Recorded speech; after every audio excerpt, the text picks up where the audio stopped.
Hello my friends, welcome back to my channel. My name is Natalia Leigh. I'm an indie author and full-time freelance editor, and this is the second video in my new series of super easy tips to help you improve your writing. I'm still workshopping that title, but essentially the purpose of the videos in this series are to be very short and concise and to give you actionable tips that you can work on today in your writing to improve your skills as a storyteller. So the first video in this series was all about dialogue tags. I will link that down below if you want to brush up on your dialogue tag skills. Today's video is a totally different topic. Of course, we're talking about lists in your fiction writing. Now, I'm not talking about like bullet pointed lists or your characters writing a to-do list for the day. I'm talking about those lists where your character starts doing something and they do this and then this and then this and then this and then this.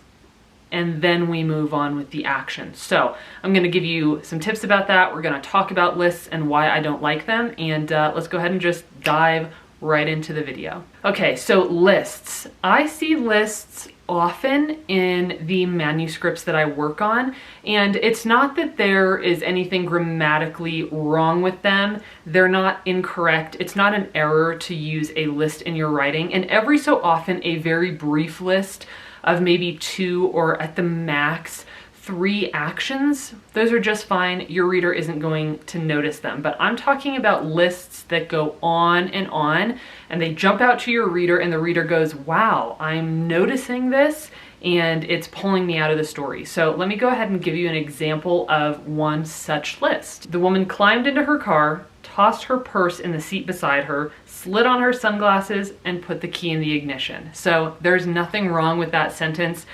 The woman gets in the car, she has a few lists of actions, and then she finally puts the key in the ignition and gets ready to drive away. There's nothing wrong with that, but it doesn't feel organic.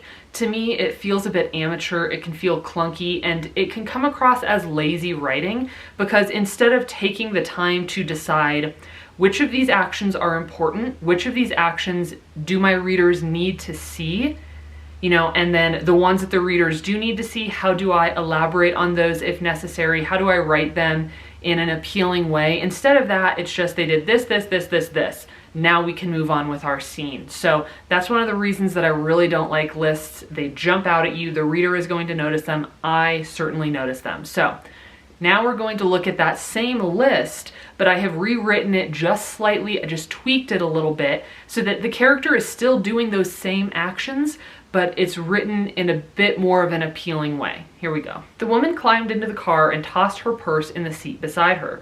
After rummaging through the glove box for her sunglasses, she slid them on and put the key in the ignition.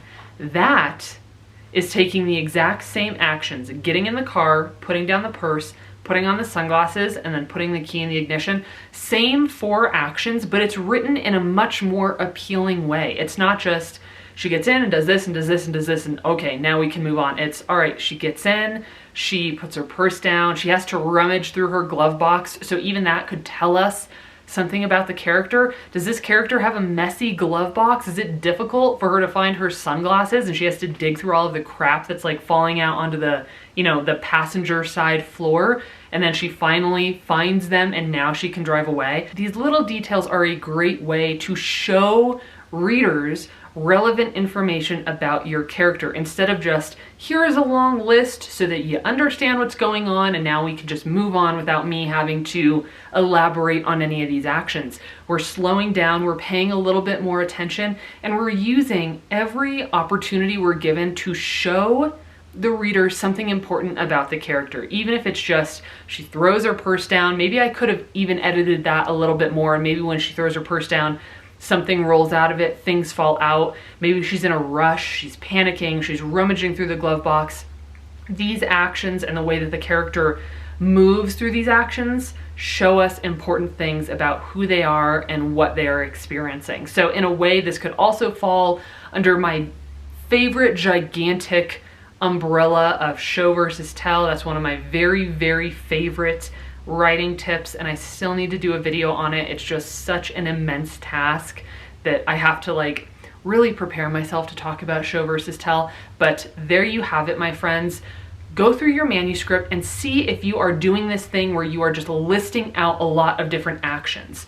Try to either cut those out entirely, or if it is relevant to the story and the reader needs to see the character going through these actions, you could take those actions and break them up, give the reader a little bit more context, show us a little bit more of that character's personality, details why are these actions important, why is this scene important, and then you're getting the same exact actions within that scene, but it's written in a much more advanced and much more appealing way, and your reader is really going to appreciate it. So that's all I have for this second very, very short video. If you have any questions, let me know in the comments down below. You can also put in your requests for other videos in this series, something that you are curious about, something you've been struggling with.